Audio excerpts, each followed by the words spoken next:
afternoon, everyone. Welcome to the FCC again, for those of you who were here a few days ago. And so I'm still Florence de Changy, the president of the club and reporter for Le Monde and the French National Radio.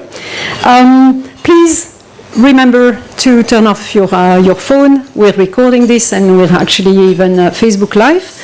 I'll quickly announce the next 3 events. On Thursday, tomorrow evening, we're meeting some of the authors of the Literary Festival. So you're all very welcome to come and have a drink with them in the main bar. Tomorrow as well, we're hosting Lita Hong Fincher, who is a well-known feminist Chinese, and she will talk about her new book, Betraying Big Brother, The Feminist Awakening in China. And then next week, we are delighted to host the publisher of the New York Times, A.G. Sulzberger, on Tuesday. And now to today's event.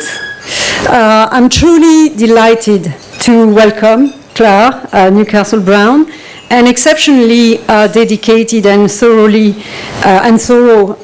independent, I guess, journalist who's been investigating kleptocracy in Malaysia for the last 9 years. 1MDB, not to be confused with IMDb, as some people did initially, the pretty odd acronym that stands for 1Malaysia Development Berhad, as you surely know, was founded in 2009 by Najib Razak, supposedly to finance the development of the country, but it has become the eponym for the biggest corruption scandal in recent memory, so much so that it is currently being investigated by 8, possibly more, separate governments. For someone like me who has kept an eye on Malaysia politics for the last 15 to 20 years, as I was based in KL during the last years of Mahathir until 2003, it's all the more obvious that Clare has really been the one who revealed the extent of the 1MDB scandal almost as it unfolded through her incredible website called Sarawak Report.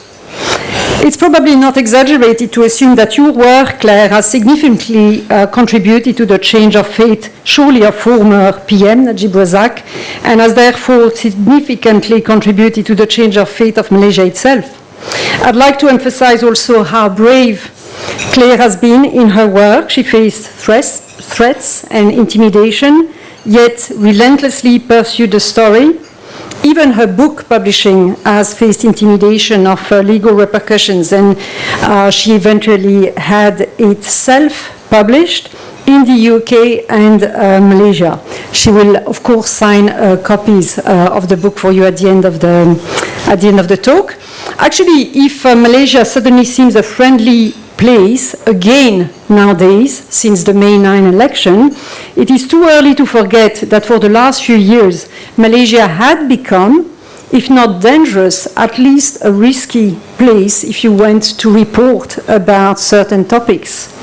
So today, we're not going to ask Clare to do a 1MDB for dummies in 20 minutes, though it would be tempting because the story, as you know, is seriously complicated, and I must admit that I've skipped or missed some episodes myself, but more to share with us her part of the story, the making of this fantastic scoop that she built over years of putting together clues and documents. Please give a warm welcome to Clare Rewcastle Brown at the FCC.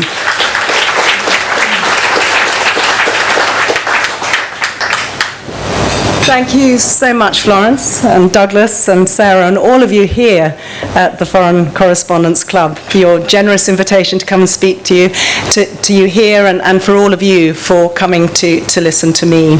I've been long aware of the great work that you do here at the Foreign Correspondents Club in trying to platform challenging issues to test our critical thinking about the future. And I hope I may be able to test it with some thoughts today.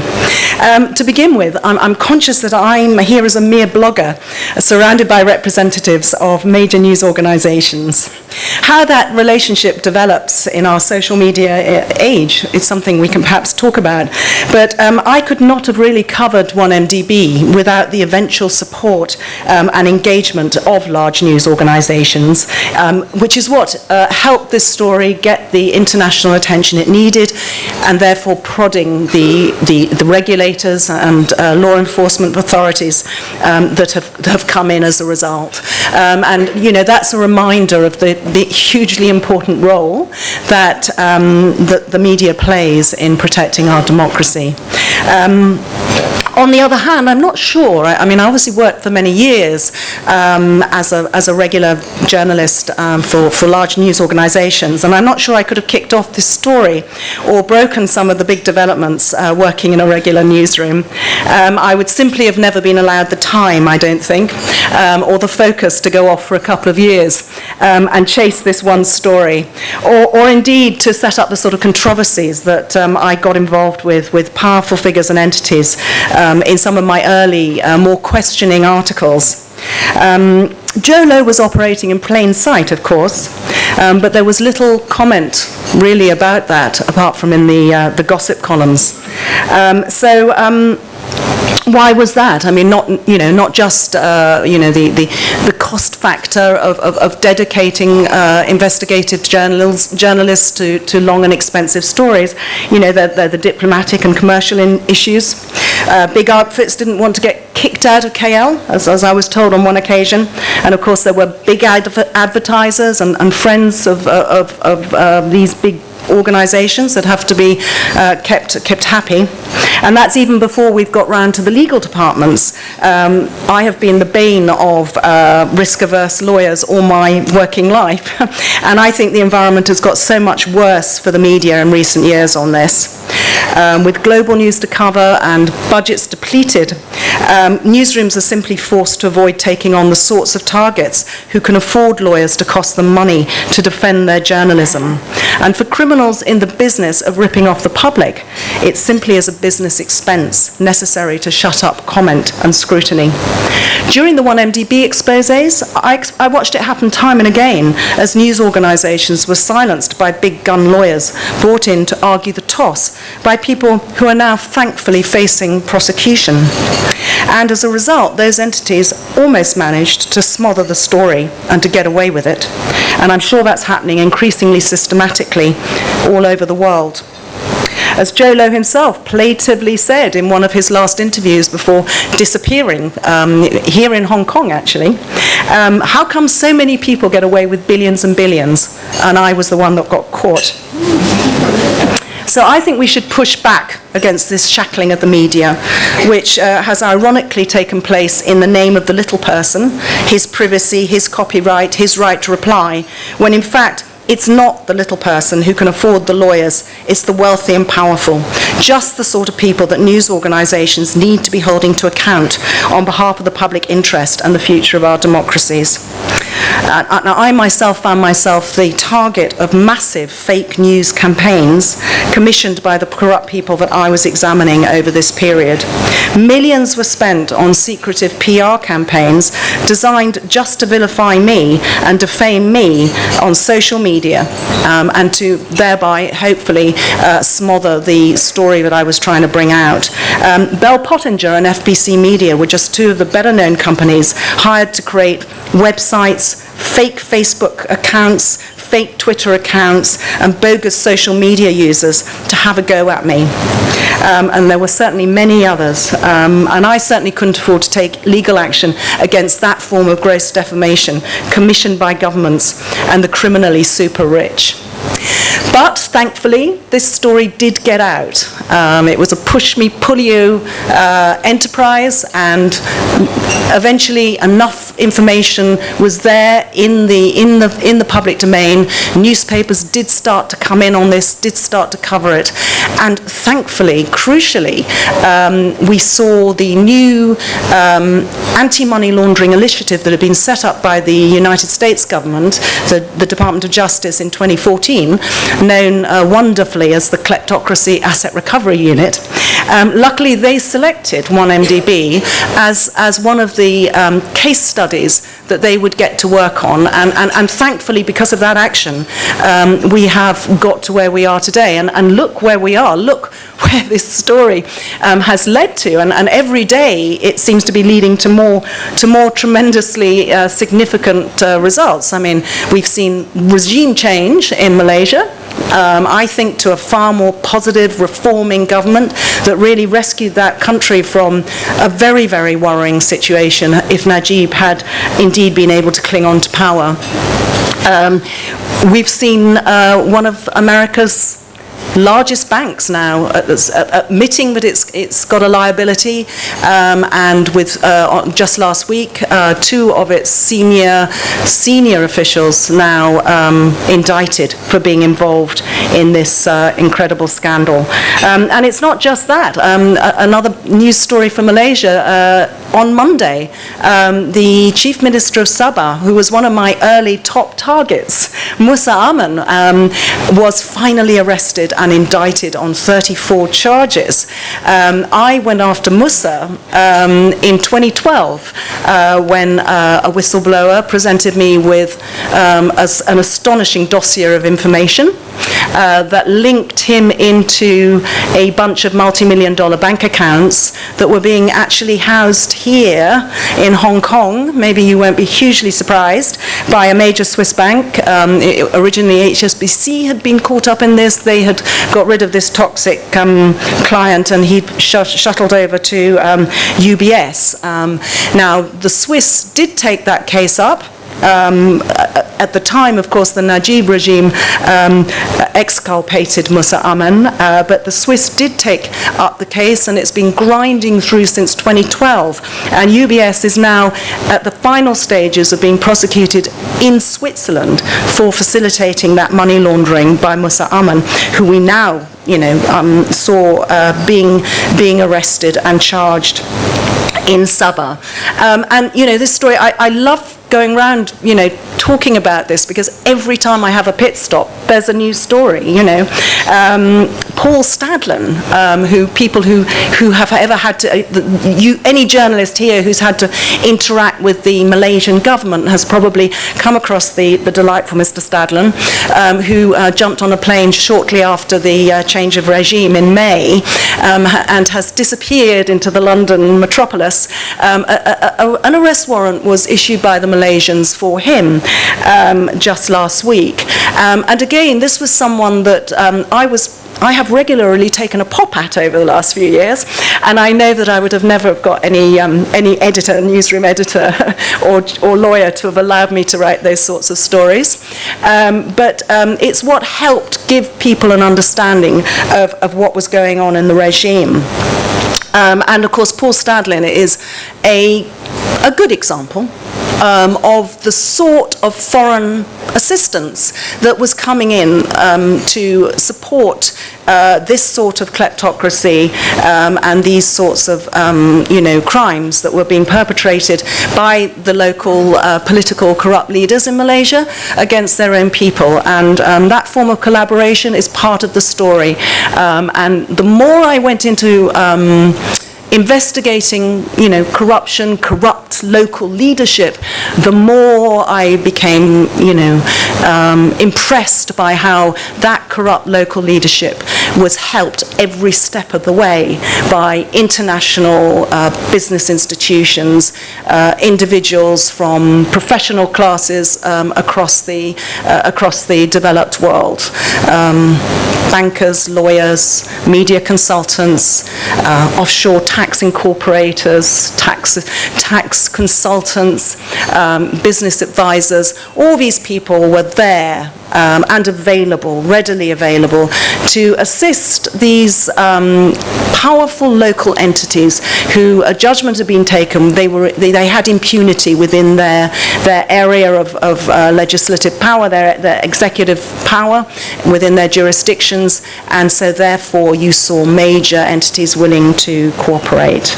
and assist that theft.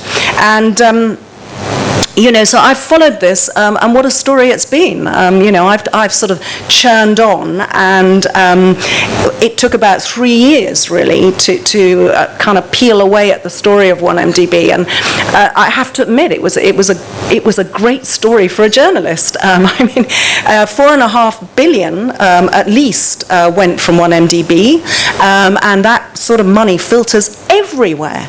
I was finding it popping up, as you probably have picked up, in super yachts, Beverly Hills mansions, master, works of art being purchased on, in the New York auction houses, penthouses in all the top capitals of the world, fleets of ludicrous, made-to-order fancy cars.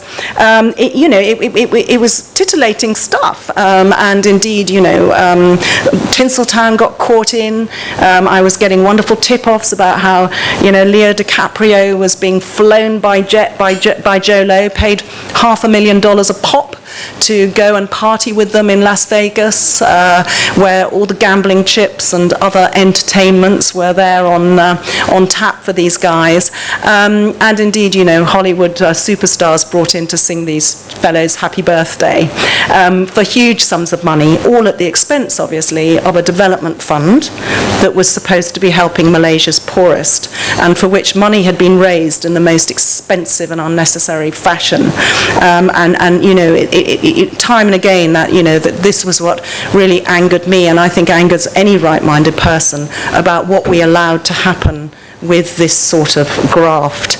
And of course, the ultimate representation of this was the Wolf of Wall Street movie. $100 million movie, starring Hollywood's top star, made by Hollywood's top director, and financed by a little guy from Malaysia who'd just hit his 30s, who had no visible legal means to demonstrate how he could be the producer of the film. The Wolf of Wall Street is a movie about theft and excess. It's an unpleasant film, and yet it celebrated that. And of course, behind, I sort of feel maybe that was a Freudian choice for these guys for laundering their money, because of course behind all of this was exactly what was going on with the people who financed the movie. And as possibly or certainly if you read my book, you will see that was really the point at which I moved on to look at 1MDB. But I can talk a little bit about that, and how I spotted Jolo's ever-presence in Hollywood around Reza and around the launch of this film, and started to see that something was going on in plain sight here, and started to ask those questions, and that's really what set me on this particular series of events, and locked me into the 1MDB story, really, not least because they set the lawyers onto me, so I couldn't really not carry on. But I want to really just make the point, before putting this over to your questions, that this goes back, actually it goes back to a little adventure that Sarah and I had, trying to be real journalists, looking at issues that perhaps don't get the light of day very often. I had been born in the state of Sarawak, in East Malaysia, hence the name of my book, and had grown up there in a paradise, in a paradise where people were very, very happy and backward but happy, and where we had one of the greatest natural heritage sites on Earth, the oldest rainforest on Earth, the most biodiverse, and the third largest. I had left as a small person with a very, very strong imprinted memory of departing from Sarawak, flying over, my first time on my own, flying over that jungle as I left for Singapore and boarding school and years of cold southern England institutional life, and looking at had over that canopy that I remembered from the ground, the wonderful vibrancy of life. And so it was a stark moment for me to come back in 2006 to speak at an environment and media conference, ostensibly. It was one of TIBE's perhaps more mistaken PR efforts, and to see that the whole area, thousands of square miles, reduced to a monoculture of oil palm that is visibly promoting desertification where that tropical jungle existed. The earth is now bare and eroding, rivers are clogging up, they're red, the life is being choked out of them, and of course what I very soon found out, as Sarah and I found out when we went in to look at this situation, this environmental disaster, the human tragedy that caused. The whole deforestation of that area, and I'm sure everywhere else in Southeast Asia, was done in the name of development, in the name of helping people. And of course, none of the profits went to the local people whose land rights were being trampled upon in order to get out the wood and roll out those palm oil plantations. And Sarah and I went down to do a story on how some of the remaining desperate tribes in the area were trying to put up blockades to keep the logging companies out of their remaining hunting grounds, and they weren't being given little nice houses to live in and water supplies or anything like that. They were living in extreme poverty in an area where once they had been able to fend for themselves and hunt and fish and get clean water. Now they could not, because their habitat had been destroyed. And the consequences of us going and covering that situation as journalists was, we were picked up at gunpoint on our return to Miri in the coastal town, marched off to the police station, and certainly I have been barred from Sarawak ever since. I was tickled anyway to see that evening Sarah and myself and our companions on the front page of the logging-owned Borneo Post described as foreign agitators. All of you journalists, of course, know how that game works. So perhaps that's what's prompted me to become something slightly akin to a foreign agitator. But I did realise that the local journalists who I was interfacing with were unable to talk about this situation. There was a very, very oppressive media environment in Malaysia, particularly in East Malaysia, particularly in Sarawak.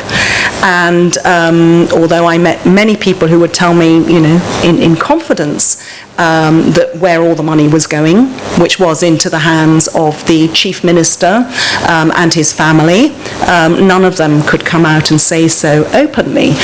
So I started to dig in, and I realised this was the most humongous story. I'm a journalist. If you think 1MDB is big, take a look at Taib Mahmood in Sarawak. For misappropriated billions, he is well up there in the top league. And it was obvious. It was, again, in plain sight. The guy had established himself. He'd been in power for nearly 4 decades. He's still the governor of Sarawak. And he occupied every relevant position of state. He was the chief minister, he was the finance minister, he was the natural resources minister. He controlled well over half the budget and terrified everyone else. Everybody else was his lackey. And he used that position to privatize the economy into his own family businesses, to hand contracts and monopolies to himself. And of course, all that money was whooshing out of Sarawak and into a foreign property portfolio. And that's really where I began. I started using what information I could to unveil at least a small portion of that, that wealth that was in his name abroad that he could not legitimately, admit to. He'd been on a public salary all his life, and yet he had hundreds of millions of dollars of properties around the world, and his children were all ludicrously rich and ostentatiously rich. He was particularly well known for his his fleet of different Rolls Royces was Tide. And so I started to just hammer away at that story because no one else was doing it. And that set me on the path to the whole corruption issue in Malaysia. It was just reporting what was there, open source, plain sight. No one else was doing it, and no one else was questioning how it was that we had this offshore system that allows mega kleptocrats like him to hide their money in opaque companies that nobody can get any information about as far as beneficial ownership's concerned, and then it pops up nice and clean through all our regular banks being invested thanks to very kindly helpful law firms, you know, in the developed countries around the world. And I guess, you know, I came out of this whole experience of investigating corruption and the impact corruption has on millions of people's lives, billions of people's lives, and on our planet, with a very strong understanding that we need to tackle these financial transparency issues fast if we're going to get any control over the criminal classes who are increasingly bringing their money into our democracies and affecting the democratic process. And just as a final point, that was the point behind the setting up of that asset kleptocracy recovery unit in 2014 by the United States. They had started to realize, perhaps belatedly, that the influx of criminal money into their country was a threat to their own democratic systems, and that power was concentrating, and vast sums of money was concentrating in the hands of people who could influence decision making, influence elections, and actually take our democracy away from us. So those were the lessons that I learned from doing this story, from covering this story. And all I can say is, thank God in Malaysia, it ended, in my view, very happily indeed. Through my blogging, thanks to the internet and being able to get round the oppressive media environment in Malaysia, I was able to get that story out. I was able to communicate to ordinary Malaysians what was happening in their country. And that, certainly, I think it's fair to say, contributed to the population of that country pulling themselves together, putting aside their differences, and voting for a return to law and order. And that, hopefully, beckons for a very much brighter future for that country, at least. Thank you.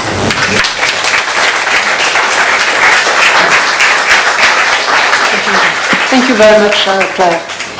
Fascinating, and we see that your original impulse is still there with Sarawak, and I think the next big story will probably be that one. So we'll take questions from the floor, but Doug will have the first one. Thank you for that, Florence. Claire, sorry, it's here. As a Malaysian, thank you again for all of your work. One of the fantastic things that I learned in reading your book was actually how much cooperation it took, you know, in terms of making this happen, getting the story out. How I hope you should still buy the book and read it, but you know, collaborating with the Sunday Times, the Guardian, many other media, you know, working with any number of people who you thought could bring this story out, and I think that's a very good model for this incredibly difficult task you've just outlined for the world, which is to tackle kleptocracy and all these evil things. How did you know to go to the edge and we have the benefit here as FCC members of regular gatherings and evenings, imbibing and sharing war stories with each other. You had to reach out to people all around the world to collaborate and work and bring this story forward. How did you do that? And how do you think we go forward on that, the kind of model that brought this about? Well, I think this is partly a story of the internet and the power of the internet. Obviously, I came from a regular mainstream, a life as a mainstream journalist. So I had that that experience and those skill sets behind me, and I could understand that, the absolute importance of getting, big coverage of the story in order to force the hands of, remarkably blind regulators and law enforcers. So I knew that was the dynamic that I had to try and get in motion. But it was the ability to be able to reach beyond the borders of Malaysia to the population of Malaysia thanks to the internet, and to communicate so quickly. And of course, this resource that is now, I could sit, as I often did, I was a housewife, I had young children, I'd get them off to bed, and then I found that I could sit in my kitchen with a glass of wine and start burrowing into, company records from 1980 back in Canada or the United States, a fantastic, something that just a few years ago in my experience would have involved a flight, and physically getting yourself into public records offices and all that sort of thing. So that was fantastic, and I fear the pushback against this. We mustn't let this be a window. We must push to keep that openness and to keep the internet working for us. By sticking my neck out on this story, I found that I had become a bit of a go-to place. I was focusing on one issue, and through focusing on that one issue, I was actually touching on so many others. And again, what was fascinating about 1MDB was because there was so much money, it got involved in so many other people's corruption issues. And I would find that I was approached by people who would say, "Oh, thank God you're touching on this. I can tell you, it's a bit of a different angle, but how about these Abu Dhabi documents?" And there I would go, Next question. Yes, there. Thank you. What do you think might happen to Patrick Marnie? Could you please introduce yourself just as a general On file. Thank you. Patrick Marnie was one of the directors of PetroSaudi. PetroSaudi was the first so-called joint venture partner of 1MDB, and the way that this state company worked, I don't know how many of you have looked into it, but it was a sort of confabulation from the very beginning. But they set up this concept that was really designed to enable them to and when I say them, I mean Najib and Jolo and Rosma, basically. It was set up to enable them to raid Malaysia's public funds. And so what Najib announced was he was going to turn sort of state investor, and he was going to set up a fund that was going to enable him to invest in various things. He was going to make a fantastic profit to sort of build schools or something. That was the cover story. But of course the reality was that they wanted to put that money into sort of businesses where it could then be disappeared.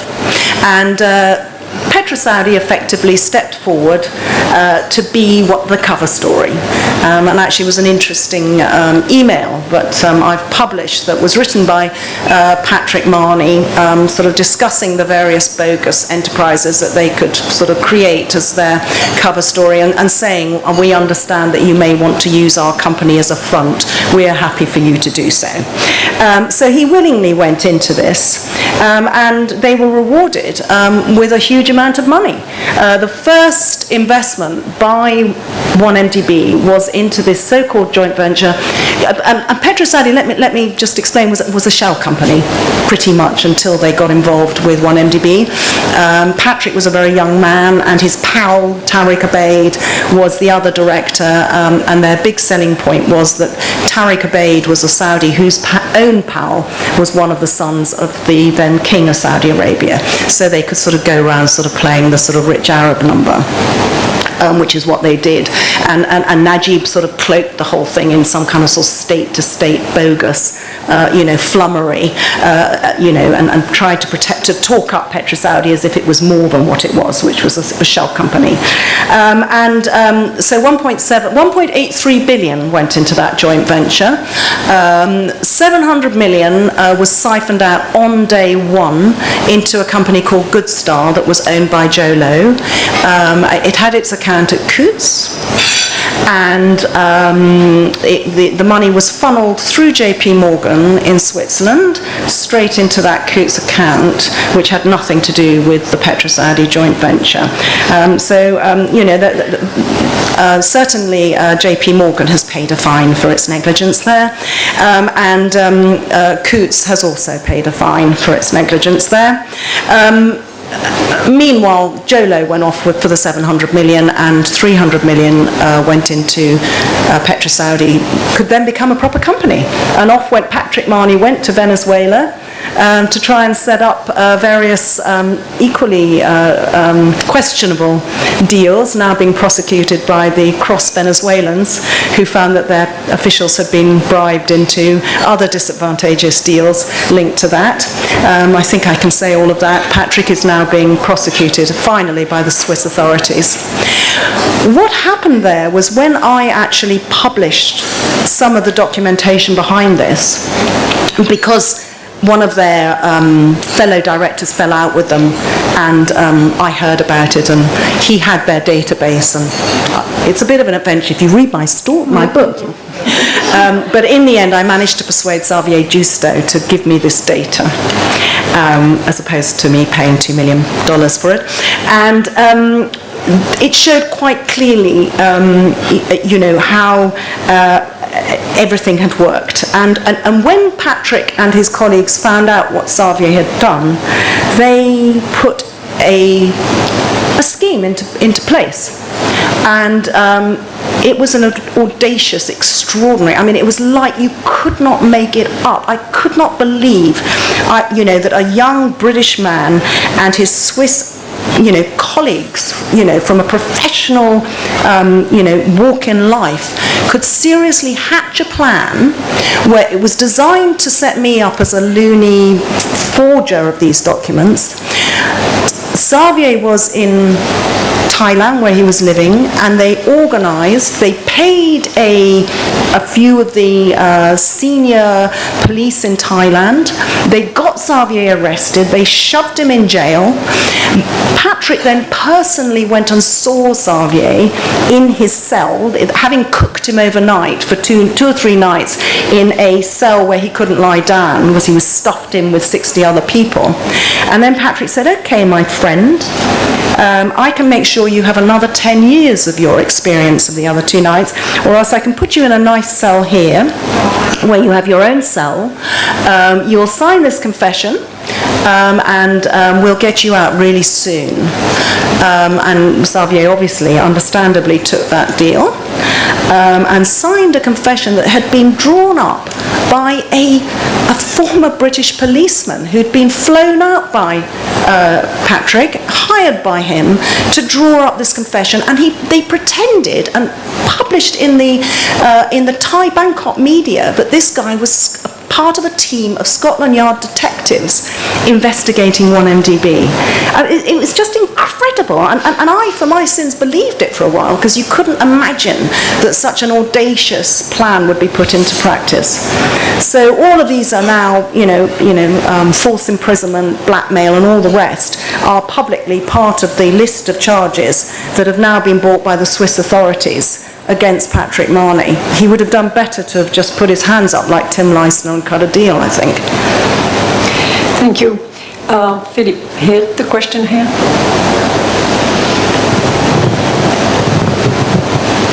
Philip Bowring, founder and contributor to Asia Sentinel. First of all, congratulations and thank you for all the work you've done, which we've quoted at great length over years. But I would like to ask one question. On June the 1st, 2009, we wrote a story, headlines. I don't think it's working, actually. Malaysian state suspect. Can you speak a bit closer to the mic, please, Philip? Yeah. Malaysian state suspect investment fund. And it went on to say there was no reason why it should be raising 10 billion ringgit from this Islamic bond. There was no apparent use for this, so it was clearly seen to be a slush fund for the benefit of UMNO. That was 2009. Fast forward 2013, and the beginning of your wonderful work, what was actually going on in the media. I mean, we didn't have a correspondent in KL, and I was sitting in Hong Kong. Were any of these organizations in Malaysia investigating this then, or were they being shut up? I mean, I simply do not know the answer to this, but it does seem very strange that 4.5 years elapsed between the first red flags that we put up and the fact that you got into this through the Sarawak route, when most of this was going on in KL, where all these foreign journalists were represented. So if I have a second question, I'm sorry, and that is a very quick one, and that is, do you hold out any hope for finding the murderers or those behind the murders of Kevin Moraes and Hussein Najadi? Well, I think the murders, of those two, and certainly of Al Tantuya, I actually had a conversation with someone who ought to know from the legal profession who's been looking into this from KL a couple of nights ago. And he said it's just a question of opening up the cases. It's not a question of needing to reinvestigate. Those cases have been investigated, the information's there, and they just need to open it up because the witness statements are there. They know what happened, particularly in the Al Tantuya case. And there's a big drive to do that now. I think there were some particular murders that stood out, in their evident sort of links to Najib, the regime, and to 1MDB, and people want that sorted out, and I think we will see that. And thank you, Philip, for the Asia Sentinel, which has been a great resource and coverer of Malaysian affairs, and I used to read it. It certainly helped me so many times. And yes, you're right. Anwar Ibrahim, it was interesting, he was talking last night. Again, he and other opposition leaders they knew what 1MD was about from the start, of course. But that was the nature of Malaysia. Everyone in Malaysia knew that 1MDB was a slush fund. Everyone knew that, the accounts were not being produced. But the accountants were changed, all, of course, blue chip, or, the big four, supposedly, were brought in to oversee 1MDB, but they changed them 3 times in as many years. So everyone knew that there were problems and the money appeared to be disappearing. But in Malaysia, such was the grip of the regime, such was this centralisation of power under the Finance Minister and Prime Minister Najib Razak, that no one was going to stick their neck out. I think more culpably, of course, and this is very much the message that I've been harping on about, the big companies. I mean, I did an article in 2013, mid-2013, because I'd got my hands on something, the documentation called Project Magnolia, and I was given the password to get into this bond offering that had been secretively passed round, which was Magnolia, and talking to people who knew about these sorts of things, which I admittedly am very, very amateurish over, I was told that the amount of money that Goldman Sachs had got from that bond was outrageous, and everyone knew it, but the coverage was incredibly muted.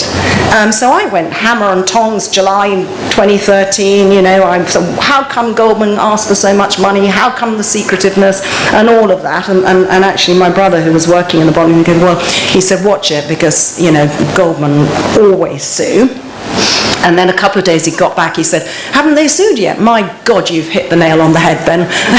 So it was one of those moments for you. And here we are now, how many years later? 5, finally seeing them brought to book. No one was really saying anything, apart from the odd raised eyebrow, in the financial press, interestingly high, profits.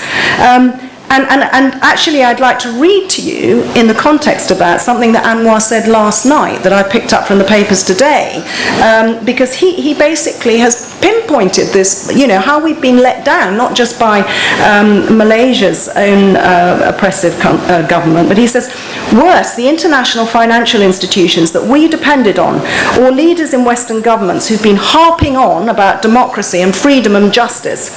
Not that they were complicit of the crime, but they were seemingly just tolerant of the excesses. And that was in the context of Goldman Sachs. So that, there is, we've let people down on this internationally. Thank you. We'll take the two last questions there. The lady there, and then the next table on the far left afterwards. Thank you. Tracy Alloway from Bloomberg News. Newly arrived in Hong Kong from Abu Dhabi, which is going to inform my question. We've seen the 1MDB scandal make a great ripple in Malaysia and really across Asia all the way to New York and Goldman Sachs. It hasn't had as much impact in Abu Dhabi. A lot of the people mentioned in the story, Khaldoon Al-Mubarak is still in charge of Mubadala. Sheikh Mansour is still MBZ's right-hand man. Why do you think we haven't seen as much outcry in Abu Dhabi, and do you think that is eventually going to change? Well, you phrased that as a question. I suspect you're a better person to answer than I am. But Abar, I think, was a $70 billion sovereign wealth fund when it started. And by the time I was picking holes in what was going on with its relations with 1MDB, I was hearing through the Abu Dhabi grapevine that it was down to $15 billion. So they lost, over $50 billion since 2009. This was partly owing to the excess and corruption linked to Kadhim Al-Khabaisi, who was the chairman. And the speculation is always to what extent, to how close were Kadhim and Sheikh Mansour. There was always Kadhim was arrested. Apparently he told his interrogators, you can't come after me because I've got all the documents, and it wasn't just me. I believe he's still under house arrest, at least. Ironically, what appears to have triggered his arrest was a story that I wrote in Sarawak Report just after the initial Petrosaudi story, where someone had slipped me not only the documents about his naughty bank accounts, which I hadn't yet got round to publishing, but pictures of him inappropriately attired and inappropriately behaving in various nightclubs in the south of France. And that appears to have been what cooked him, such as hypocrisy, is it not?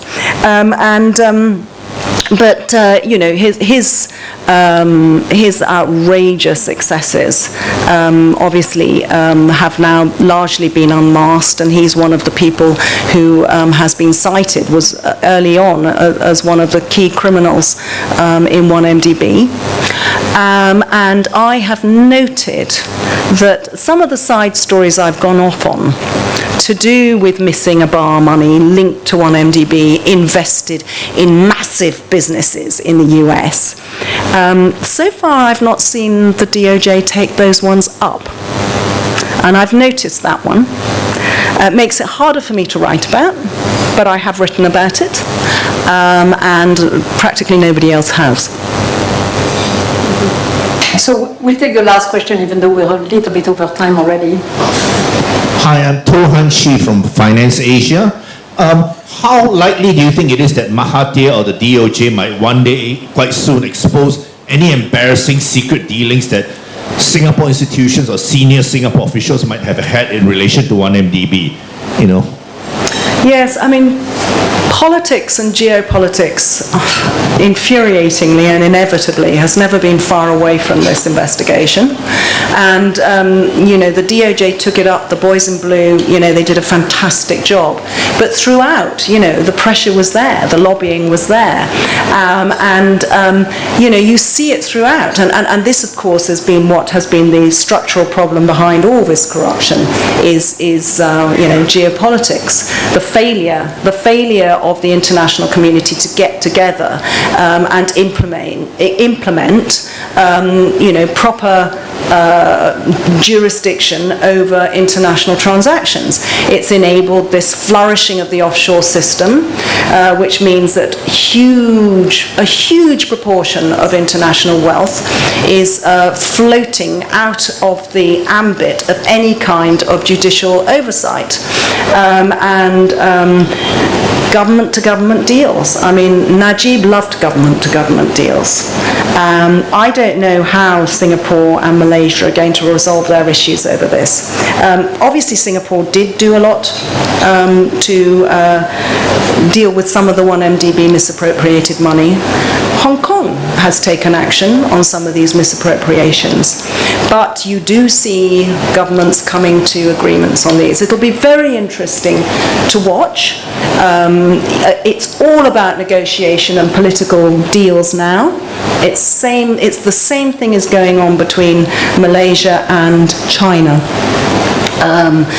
Jolo is sitting there in China, surrounded by several exiles, senior 1MDB officials who've run off to be under his protection, his family, and various people who've been linked.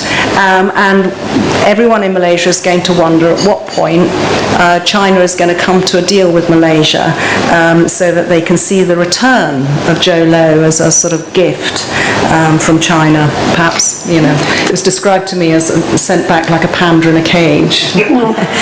So maybe just to finish, actually, Claire, I'd like to ask you, how do you think it can end? How will it end? When can it end? And how will it end?